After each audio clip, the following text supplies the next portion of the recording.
अन्नायया अलोभेय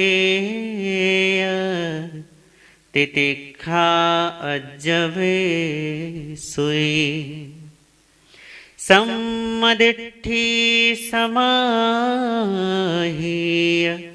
आयारे विणोवये।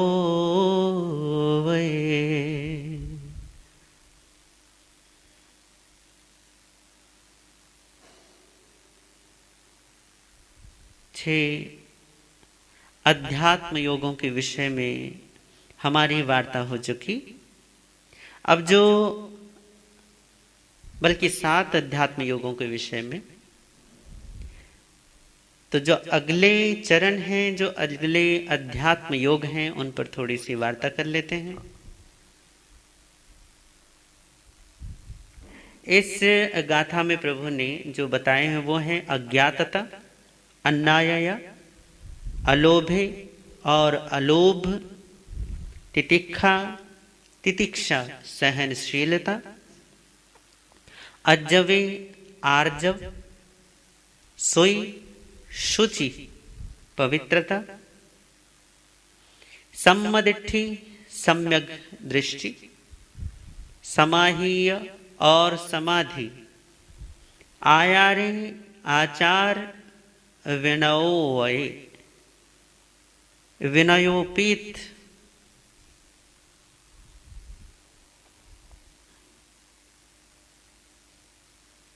अज्ञातता के विषय में कल हमारी बात हो चुकी है। आज जो है उस अगला है, अगले चरण को लेते हैं। अज्ञातता का अर्थ आपको कल बता दिया गया था कि अज्ञात होकर रहना, किसी व्यर्थ के प्रपंच में व्यर्थ की प्रतिस्पर्धा और प्रतियोगिता में नहीं पड़ना, बहुत अधिक सहजता सरलता से जो हो जाए वो ठीक, परंतु अपनी तरफ से किसी भी प्रकार का कोई एक्स्ट्रा एफर्ट यदि आप अपने नाम के लिए, अपनी प्रसिद्धि के लिए यदि डालते हैं तो ये खतरा है।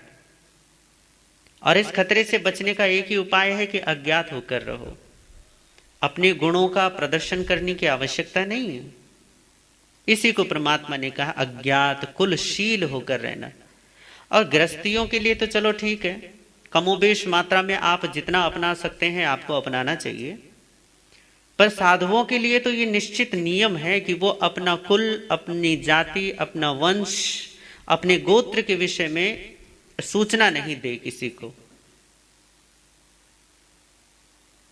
यही अज्ञातता है। यहां तक कि जो वो तपस्या करता है, जो स्वाध्याय करता है, जो किसी भी प्रकार का जप या तप करता है, उसके विषय में किसी को बताए नहीं। यही अज्ञातता है।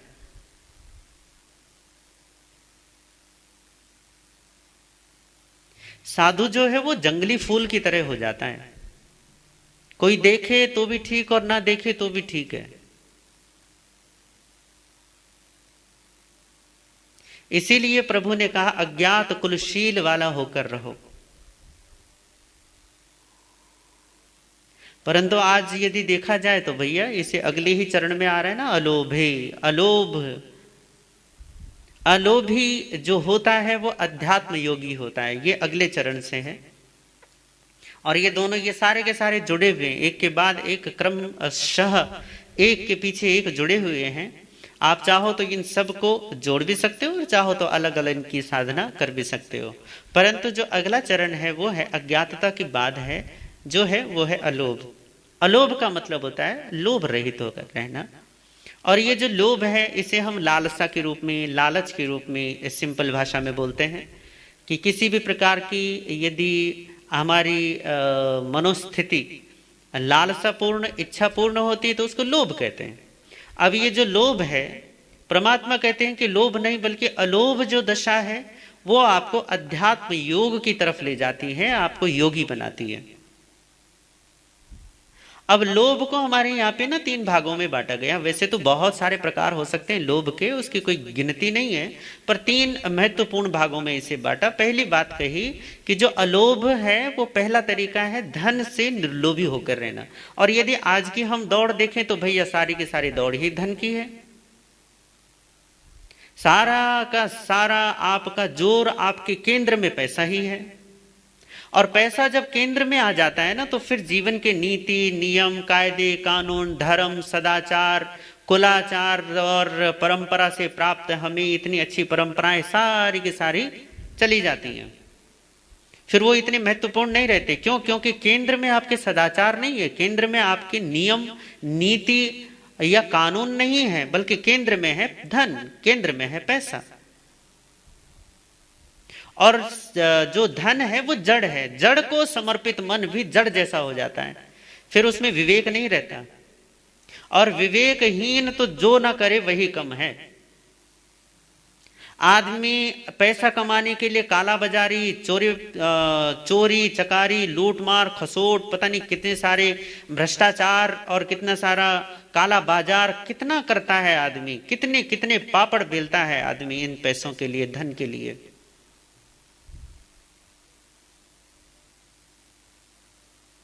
और इसके लिए उसे किसी के साथ भी दगाबाजी करनी हो, किसी के साथ भी विश्वासघात करना हो, किसी के साथ भी धोखा करना हो, तो कभी सोचता नहीं है, विचार नहीं करता, जरा सा भी विचार नहीं करता। और ये अविचार की स्थिति ये बड़ी खतरनाक है। यह अविवेक जीवन में बड़ा घातक है, क्योंकि यह आपके सारे सद्गुणों को नष्ट कर देता है। इसलिए तो परमात्मा कहते हैं लोहो सर्व विनाशनो, लोभ सर्व विनाशक है। सर्व विनाशक मतलब कि जैसे क्रोध, मान, माया, लोभ के लिए तो कहा कि क्रोध से क्या होगा, करे भैया ज्यादा से ज्यादा कोई रूठ जाएगा और क्या होगा, है ना, ज्यादा से ज्यादा कोई रूठ जाएगा, इतनी हानि क्रोध से होगी कि भैया आप दो मित्र थे, गुस्सा हुए, क्रोध आया, वो अपनी तरफ, तुम अपनी तरफ, तुम तुम्हारे राजी, वो उसके राजी। दो भाई थे, बड़ा प्रेम था, पर गुस्से में एक दूसरे से कलह कलेश हुआ, झगड़ा हुआ और दोनों अलग हो गए। किन्हीं भी रिश्ते नातों में जहां क्रोध आता है वहां प्रेम का बंधन टूट जाता है, बस इतनी सी बात है।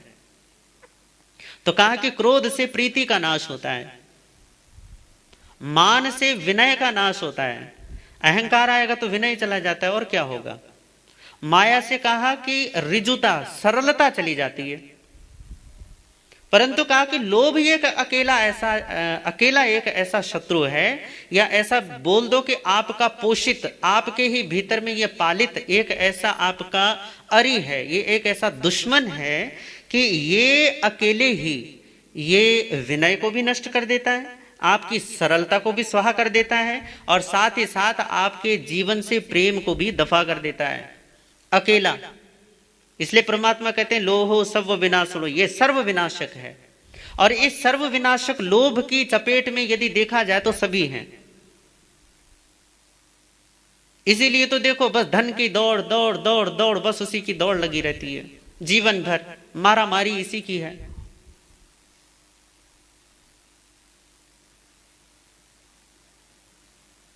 इस मारामारी के रूप में, लोभ के रूप में पहला जो लोभ है वो है धन का। और इस धन के पीछे दौड़, इसकी प्रतियोगिता में आदमी पूरा का पूरा जीवन लगा देता है। परमात्मा ने कहीं भी धन कमाने का या धन रखने का या धन अर्जन करने का कहीं कोई इनकार या कोई प्रतिषेध या किसी प्रकार का निषेध नहीं किया हुआ है। इतने सारे श्रावक भगवान के श्रावक थे और सारे के सारे, तुम्हारे पास तो क्या होगा जो उनके पास था।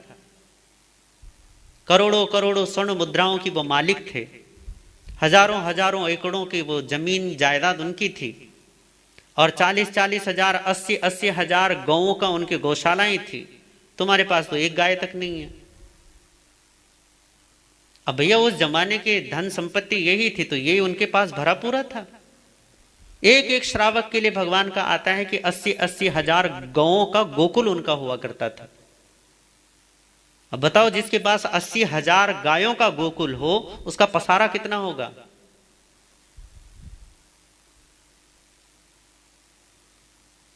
तो धन अर्जन का की मनाही नहीं है, उसका निषेध नहीं है।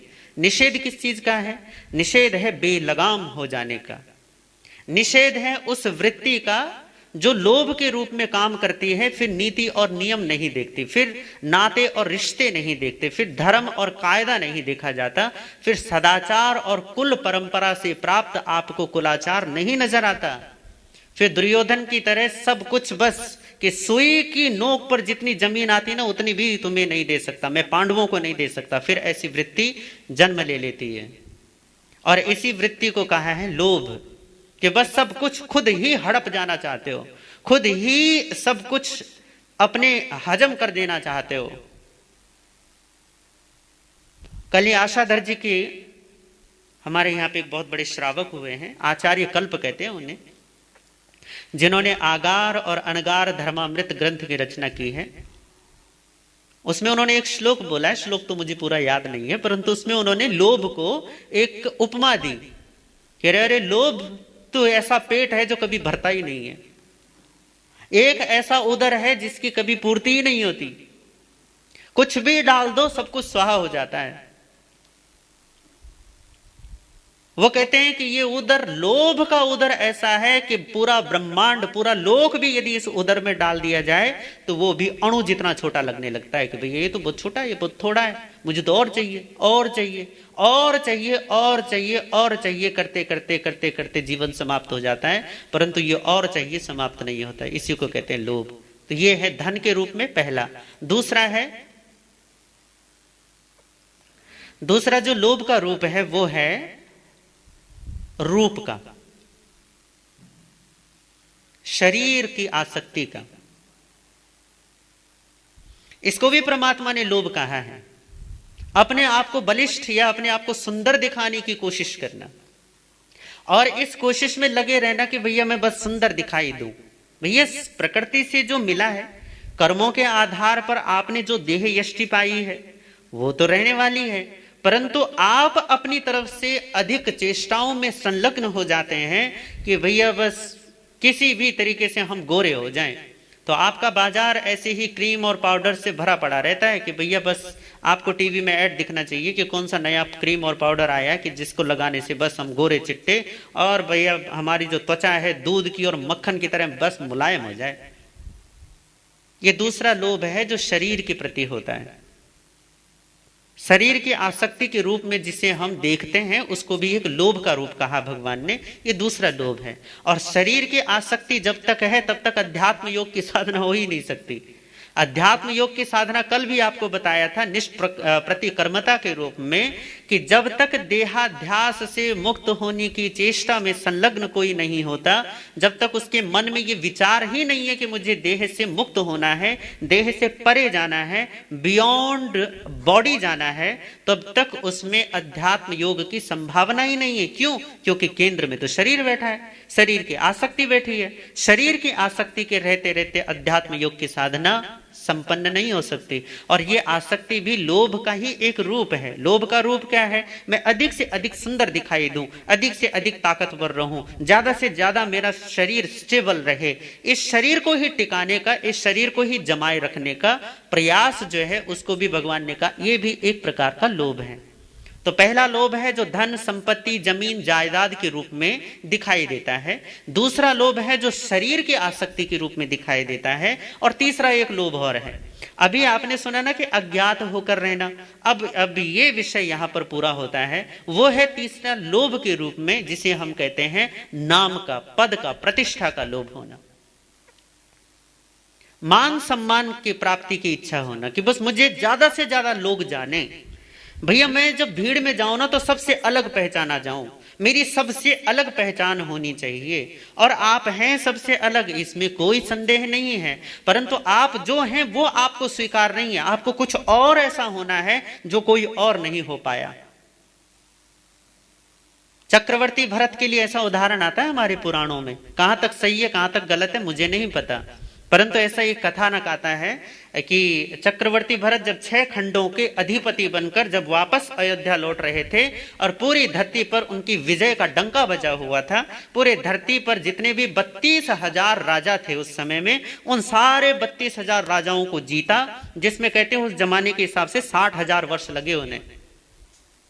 और जीतकर वापस आ रहे थे तो एक जीताचार, एक ऐसी पुरानी हमारी पौराणिक मान्यता है, इसे पौराणिक मान्यता ही कहेंगे, कि जब भी कोई चक्रवर्ती वापस जीत कर आता है तो जीतते समय रास्ते में एक ऋषभ कूट नाम का पर्वत पड़ता है। अब ये कहां है ना मुझे पता, और किसी को पता हो तो बता देना। पर पर्वत का नाम होता है ऋषभकूट। ऋषभकूट पर्वत पर क्या किया जाता है कि जब भी कोई चक्रवर्ती आता है तो उस पर अपना नाम अंकित करता है, अपना नाम लिखता है। तो चक्रवर्ती भरत भी भैया चक्रवर्ती बनकर आ रहे थे। अब ऋषभकूट पर्वत रास्ते में पड़ा, तो चक्रवर्ती भरत को पता था कि भैया ऋषभकूट पर्वत पर अगला जब भी कोई चक्रवर्ती होता है ना, तो वो अपना नाम अंकित करवाता है इस पर्वत पर, इस पहाड़ पर। तो उसने आदेश दिया अपने सेवकों को कि भैया चलो, ऋषभकूट पर्वत है, इस पर मेरा नाम अंकित करो।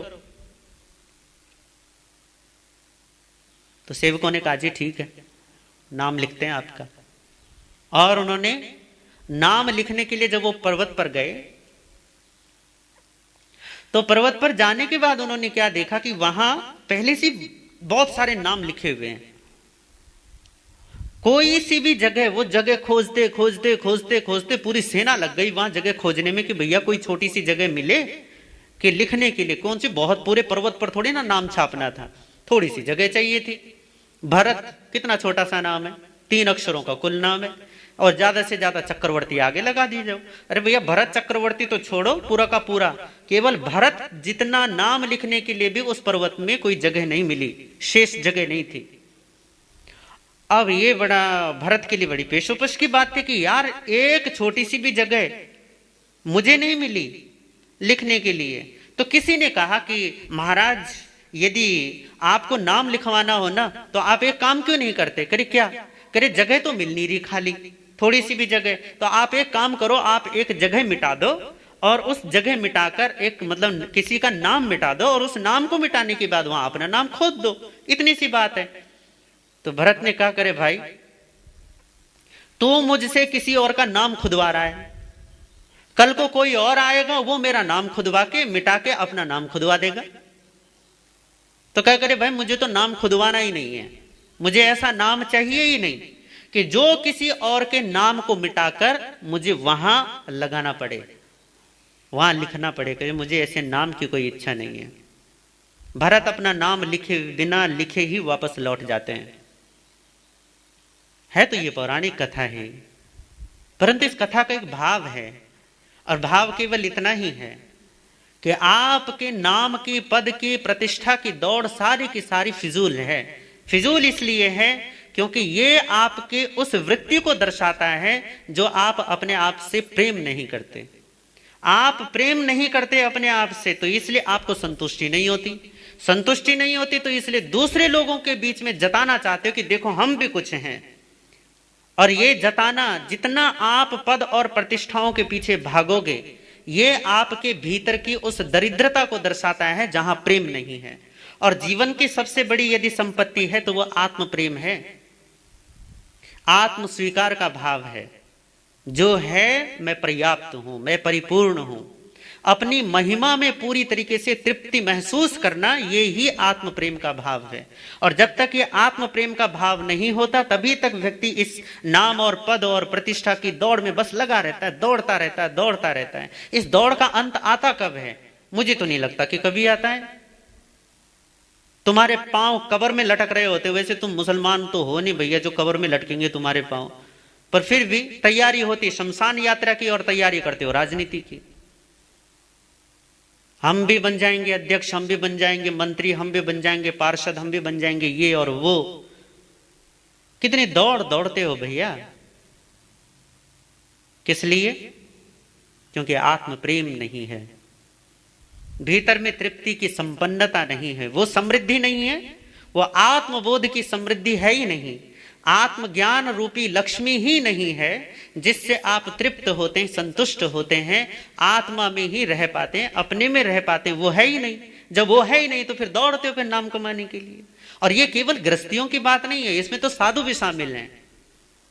पहला लोभ छोड़ दिया होगा थोड़ा बहुत, न धन की कामना है ना, कि जमीन जायदाद की भी कोई इतनी इच्छा नहीं है। वैसे आजकल तो जमीन जायदाद की भी इच्छा होने लगी है, हमारा भवन बन जाए, हमारे कोई जगह, हमारा कोई ठिकाना बन जाए, तो पड़ गए हैं उस चक्कर में, प्रपंच में लग गए हैं। अब पता नहीं ये प्रपंच कहाँ जाकर इनको जाकर डालेगा, कहाँ जाकर इनकी इति करेगा, कहाँ जाकर ये पढ़ेंगे, ये तो भैया ये साधु भगवंत और उनकी नियति ही जाने। पर असल बात ये है कि पहला जो हमारा लोभ है थोड़ा कमो बेश मात्रा में उस पर क्या हो जाता है, विजय हो जाती है। दूसरा शरीर का परिष्कार, शरीर का परिमार्जन, शरीर का बहुत ज्यादा साज श्रृंगार नहीं करना, इस पर भी थोड़ा बहुत विजय प्राप्त कर ली जाती है। पर मात यहां इस तीसरे लोभ में खा जाते हैं आकर, और वो ये है नाम पद और प्रतिष्ठा के रूप में। ये तो मेरी अपनी आंखों देखी है कि कितने साधु और साध्वी सिफारिश लगवाते हैं अपनी कि हमें ऐसा पद मिलना चाहिए, ये पद हमें मिल जाए तो भैया आनंद आ जाए। और पदों की तो बड़ी छीना झपटी चलती है। तो पद और प्रतिष्ठा के लिए भी यदि ये भीतर में इच्छा है तो ये भी लोभ का एक रूप है। और परमात्मा कहते हैं कि अलोभ हुए बगैर अध्यात्म योग नहीं सधता। अब आप बताइए कि जिनमें ये तीन प्रकार का लोभ होगा, चाहे वो धन के रूप में हो, चाहे वो शरीर के आसक्ति के रूप में हो, और चाहे वो इस शरीर की पहचान के रूप में स्थापित करने के रूप में हो कि मेरा नाम पद प्रतिष्ठा आगे और ज्यादा बढ़ जाए, ज्यादा लोगों में पहचाना जाऊं, जाना जाऊं, जहां भी जाऊं भैया दो चार लोग तो आ जाएं लेने के लिए, सम्मान तो करें, माला तो डालें, मोमंटे तो दें मुझे, शॉल ओढ़ाएं। तब आदमी को लगता है कि अब हम भी जाकर कुछ हो गए हैं। अब ये हम भी जाकर कुछ और हो गए हैं, इस लोभ को भी जब तक जीत नहीं लेते तब तक अध्यात्म योग कैसे सधेगा। और जिसका अध्यात्म योग नहीं सधता, वो चाहे साधु हो, साध्वी हो, श्रावक हो या श्राविका हो, उसको हम धर्मात्मा कैसे कह सकते हैं, या उसे हम योगी कैसे कह सकते हैं? क्योंकि सारा का सारा योगी का मतलब है जिसका ध्यान यहां है और इसका ध्यान वहां है, तो ये योगी कैसे हुआ? योग का प्राथमिक लक्षण ही यही है कि ध्यान सबसे हटाकर यहां आया, पर मैंने यहां से ध्यान हटाकर सब पर लगाया, तो फिर योगी कैसे कहलाया भैया? तो तीसरा ये कहा अलोभी। अलोभी होना, निर्लोभी होना, ये भी अध्यात्म योग का एक चरण है। और ये 8वां चरण है। 7वां अज्ञातता, 8वां अलोभ। उसके बाद कहा तितिक्षा। तितिक्षा का मतलब होता है सहन करना, सहनशीलता अपनाना। सहनशीलता अपनाने की जहां तक बात है ना, आज यदि सबसे बड़ी किसी चीज की कमी है तो इसी की है। हम अधिकार तो चाहते हैं परंतु सहन नहीं करना चाहता कोई भी। ईगो इतना है, देहाध्यास इतना मजबूत है, बचपन से ही इतना मजबूत हो जाता है कि बच्चे भी माता पिता की बात नहीं सुनना चाहते। देह पर इतनी दृढ़ता हो जाती, इतनी आसक्ति हो जाती है, और देह से संबंधित आसक्ति पर, उस पहचान पर इतने दृढ़ रागी हो जाते हैं हम लोग कि उस पहचान पर जरा भी कोई चोट पहुंचा दे तो एकदम से ऐसे उछलते हैं जैसे बिच्छू के कांटे पर उछलते हो। और ये जो स्थिति है ना, ये कोई बहुत अच्छी नहीं है। बहुत अच्छी इसलिए नहीं है क्योंकि भैया रहना तो तुम्हें उसी समाज, उसी घर, उसी परिवार में है। और मैं बहुत सारे परिवारों को जानता हूं जो झींक झींक कर, लड़ कर ऐसे ही रहते हैं। उनकी सुबह वो महाभारत शुरू हो जाती है और शाम तक चलती रहती है।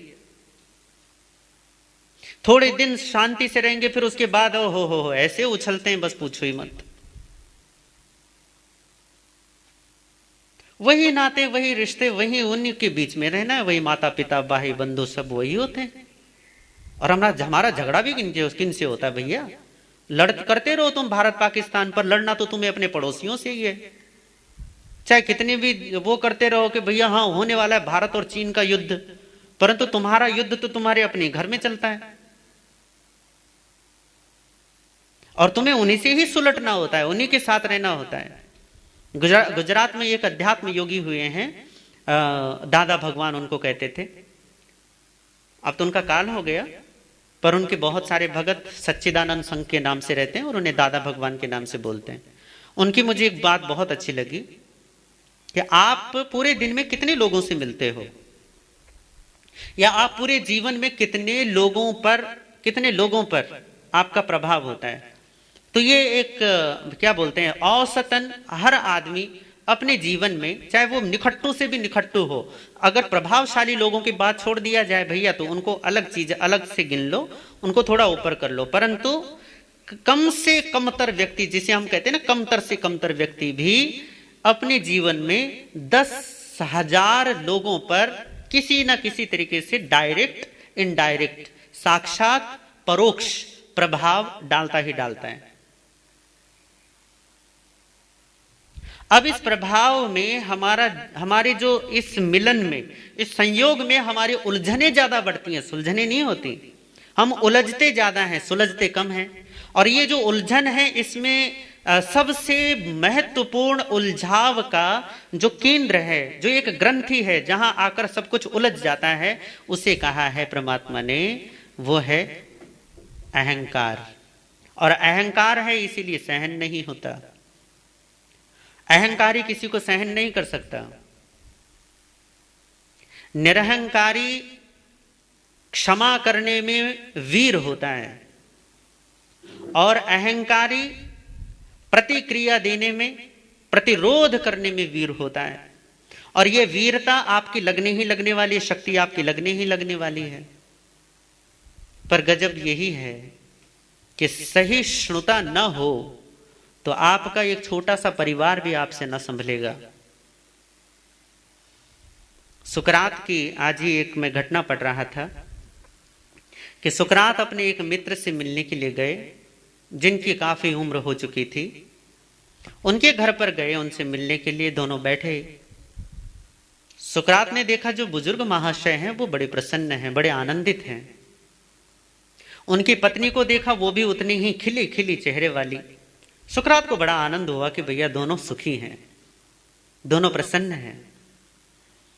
तो सुकरात ने उनसे पूछ लिया, वो बुजुर्ग महाशय से पूछा, या मित्र एक बात बताओ, तुम बड़े आनंदित लग रहे हो, बड़े खुश, बड़े प्रसन्न लग रहे हो, और मैं तो देखता हूं भैया, जब बूढ़ों को, बुजुर्गों को देखता हूं तो भैया पूरे जीवन का सार जैसे निचुड़ जाता है, ऐसे बेचारे मरे मरे जीते हैं बस मौत की प्रतीक्षा में। पर तुम तो सबसे अलग, उल्लास उत्सव जैसा तुम्हारा जीवन है और किसी तरीके की कोई कमी भी नहीं है। कारण क्या है? करे कुछ भी नहीं, करे बस दो ही कारण है मेरे जीवन, हमारे जीवन के आनंद के। करे वो क्या है? करे बस पहला कारण ये है कि हम किसी से कोई अपेक्षा नहीं करते।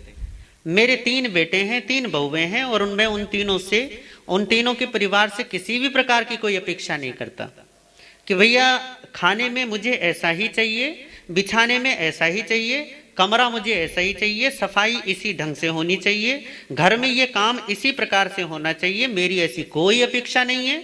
मैंने अपना जितना व्यापार जब तक संभालना था संभाला, उसके बाद मैंने अपने बेटों को सौंप दिया और कह दिया कि भैया ये लो, ये तुम्हारे सुपुर्द है, इसको चाहो तो बिगाड़ो और चाहो तो संवारो, ये तुम्हारे हाथ में है। पर अब किसी भी प्रकार की कोई अपेक्षा नहीं रहती मेरे अपने बच्चों से कि सेवा करेंगे ही करेंगे।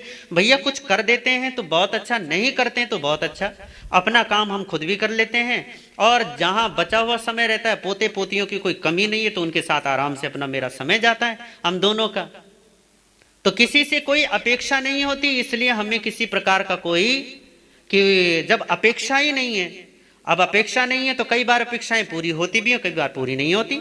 पूरी नहीं होती तो उसी का तो झगड़ा है कि ज्यादातर मामलों में अपेक्षाएं पूरी नहीं होती। पूरी नहीं होती तब दुख होता है, दुख होता है तब झगड़े और कलह कलेश पैदा होते हैं।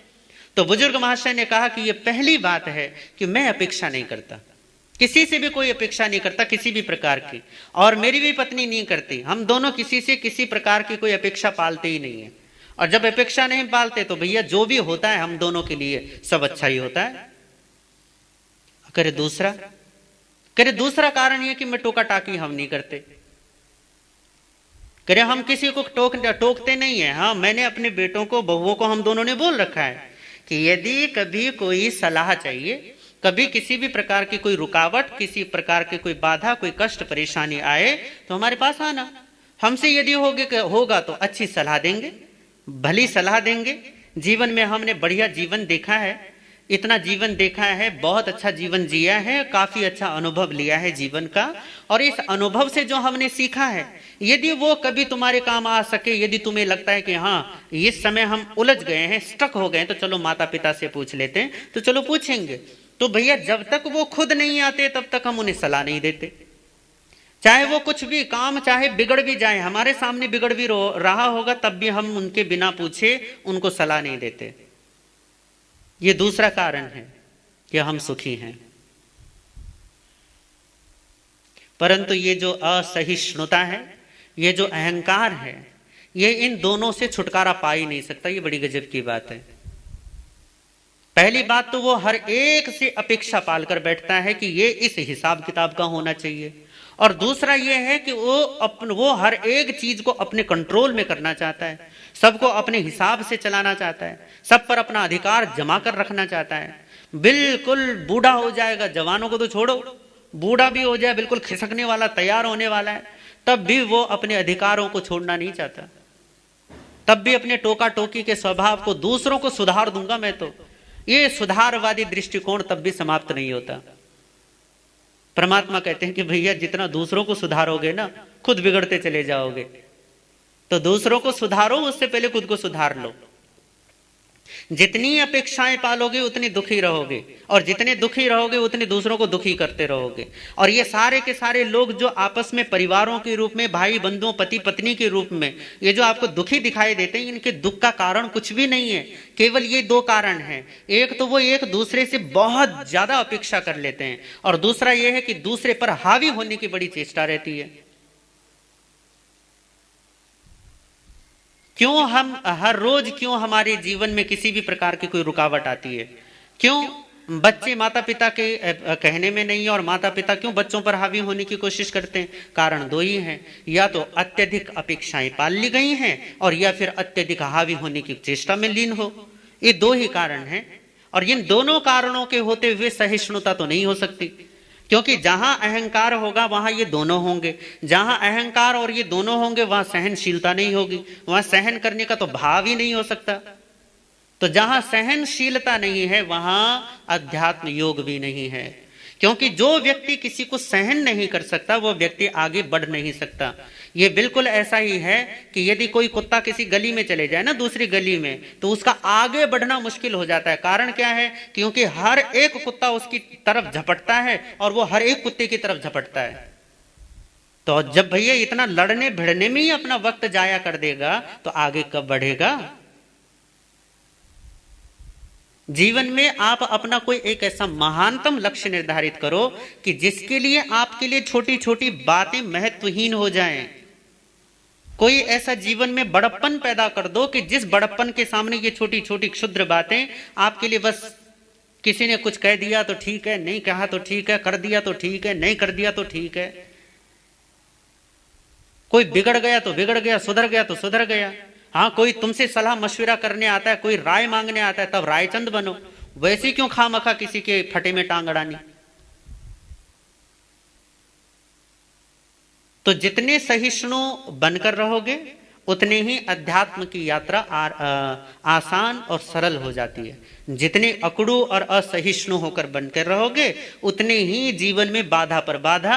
अध्यात्म तो छोड़ दो, तुम्हारा अपना घर संभल जाए वो भी काफी है, वो भी ना संभलेगा यदि सहिष्णु ना हुए तो। तुम्हारा अपना संसार भी सही ढंग से नहीं चल सकता। दुखी खुद भी रहोगे, दूसरों को भी करोगे। सहिष्णुता के अभाव में खुद भी हैरान रहोगे और दूसरों को भी हैरान करोगे, ये पक्की बात है। यदि सहनशीलता नहीं है तो जैसे तुम दुखी वैसे सबको दुखी करके रखोगे। तो यदि खुद भी सुखी होना चाहते हो और सबको सुखी करना चाहते हो तो एक चीज है, सहन करना सीख लो। और जितना सहन करना सीखता है भैया, जिसको सहना आता है उसी को तो बनना आता है। जिसने सहना नहीं सीखा उसने बनना नहीं सीखा। जो सहता नहीं है वो कुछ बनता भी नहीं है। बनता वही है जो सहता है।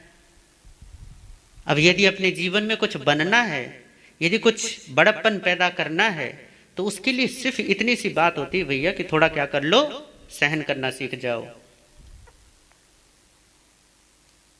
पता है सोना जब निकलता है ना तो निकलता कैसा है? बिल्कुल मिट्टी के रूप में। परंतु इसी मिट्टी को जब तपाया जाता है ना आग में, तब मिट्टी अलग हो जाती है, उसका मैल अलग हो जाता है और सोना अलग हो जाता है। और फिर यही कहानी खत्म नहीं होती, उसके बाद भी हथौड़ी से पीटा जाता है, छट छट छट छट करके, फिर कसौटी पर घिसा जाता है, और फिर उसके बाद हार के रूप में बनाया जाता है। तब किसी के गले की शोभा बनता है। वो बिना पिटे, बिना गले, बिना जले उसकी यात्रा आरंभ ही नहीं होती, उसकी यात्रा आगे ही नहीं चलती। जलता है, गलता है, तब जाकर बनता है तब जाकर किसी को प्रसन्नता दे पाता है। आप भी बनना चाहते हो ना, किसी की खुशी के कारण बनना चाहते हो, किसी के जीवन में आनंद बिखेरना चाहते हो, इस संसार में कुछ अद्भुत फूल खिलाकर जाना चाहते हो, इस दुनिया को कुछ और सुंदर बनाकर जाना चाहते हो, तो भैया थोड़ी सहनशीलता पैदा करो। और यदि सहनशीलता है तो ये जीवन दिव्य है, ये जीवन भव्य है। ये अध्यात्म योग आप सुन रहे हैं, इन अध्यात्म योगों पर चिंतन मनन जरूर करें, क्योंकि ये जीवन में अपनाने के लिए हैं, केवल इधर से सुनकर और इधर से निकालने के लिए नहीं। तो इन अध्यात्म योगों को आप श्रवण कर रहे हैं, आगे भी श्रवण करते रहेंगे इन्हीं भावनाओं के साथ। ओम शांति।